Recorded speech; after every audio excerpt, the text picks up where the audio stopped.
நல்லாங்குளம் என்ற அழகிய கிராமத்தில் நவீன் முருகன் என்ற இளைஞன் வாழ்ந்து வந்தான். சிறிய வயதிலிருந்தே அவனுக்கு ஒரு பெரிய கனவு இருந்தது. வாழ்க்கையில் மிகப்பெரிய தொழிலதிபராக வேண்டும் என்ற ஆசை. ஆரம்பத்தில் அவன் அண்ணன் கொல்கத்தாவில் நடத்தி வந்த gym products sales and service என்ற கடையில் வேலைக்கு சேர்ந்தான். ஆரம்பத்தில் சாதாரண ஊழியராக வேலை செய்தாலும் தனது கடின உழைப்பு, பொறுப்பு உணர்வு மற்றும் திறமையால் அந்த கடையில் விரைவில் அனைவரின் நம்பிக்கையையும் பெற்றான். சில ஆண்டுகளுக்கு பிறகு அதே நிறுவனத்தில் அவன் சூப்பர்வைசராக உயர்ந்தான். தொழிலை எப்படி நடத்த வேண்டும், வாடிக்கையாளர்களை எப்படி கவனிக்க வேண்டும், வெற்றியை எப்படி அடைய வேண்டும் என்பதையெல்லாம் அங்கேயே கற்றுக்கொண்டான்.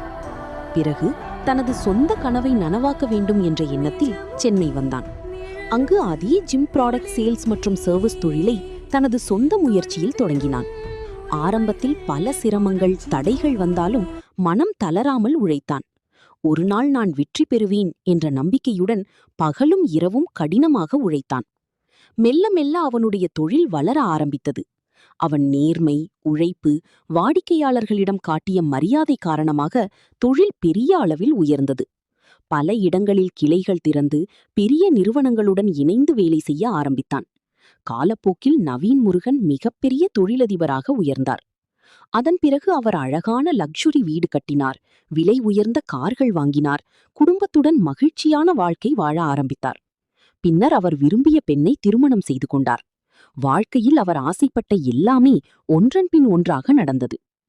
ஆனால் இவ்வளவு வெற்றி பெற்ற பிறகும் அவர் தன் கிராமத்தையும் தன் ஆரம்பகால கஷ்டங்களையும் மறக்கவில்லை.